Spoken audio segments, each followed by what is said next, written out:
It is now 2 months that we have been in lockdown.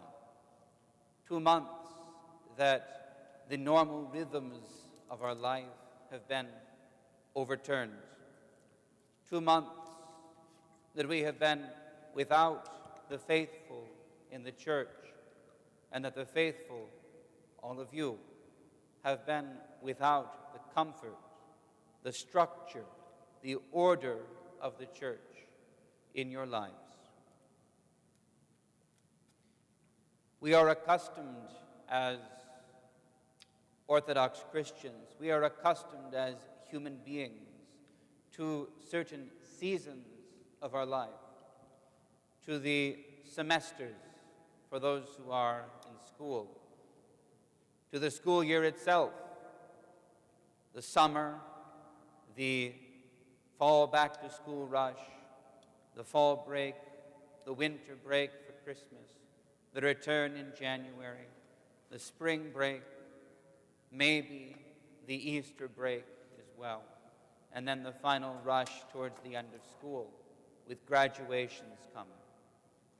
In the church, we are accustomed to the seasons of fasting and of feasting, to the 7 weeks of strict fasting before Pascha, to the 7 weeks of feasting that follow, to the summer days after that, the trips to Greece. All of these things are the seasons that we build our lives around, by which we recognize and understand where we are. In these times of quarantine, as often as not, we find people uncertain what day it is.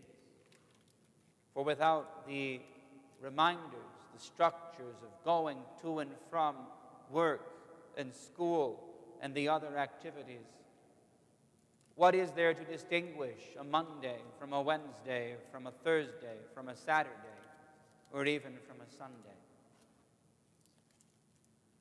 We are used to waiting through periods of our lives. But this period is just going on and on. And we do not know any longer what it is that we are waiting for, what it is that we are hoping for. This is new to us, different for us.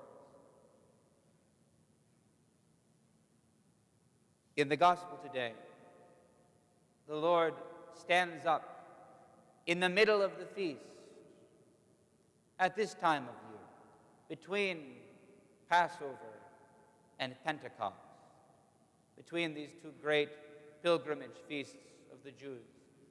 He stands up and he preaches in the temple. He speaks of who he is, who he comes from, why he preaches, why he has authority. And they question what in the world is wrong with him, that he speaks in this way.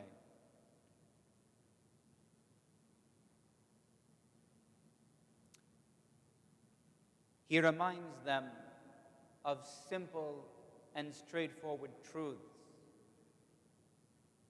He tells them that he comes from the Father. He does not speak with his own voice, but he speaks with authority, words of wisdom, words of salvation, words of life. And they argue with him. They are determined to see his presence as natural, as easy to explain, as just another crank standing on a soapbox and shouting. And he simply says, "You don't understand."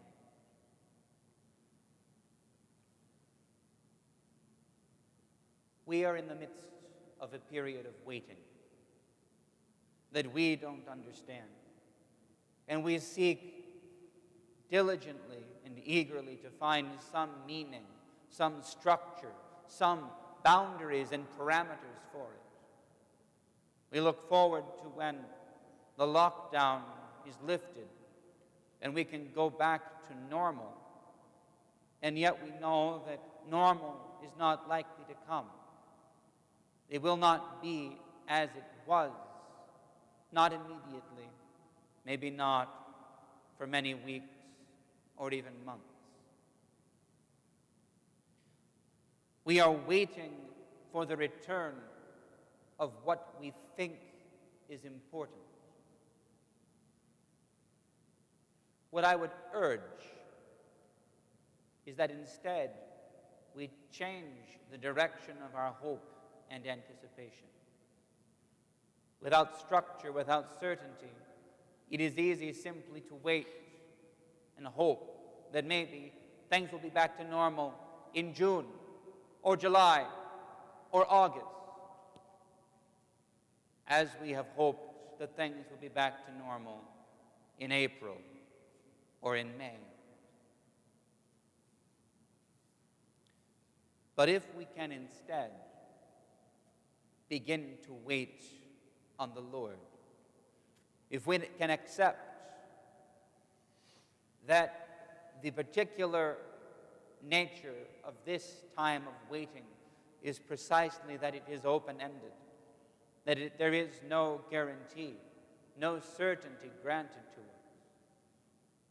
If we can embrace that hard and troubled reality and turn our anticipation, our hope, our expectation, our desire instead towards the Lord, towards the things of God,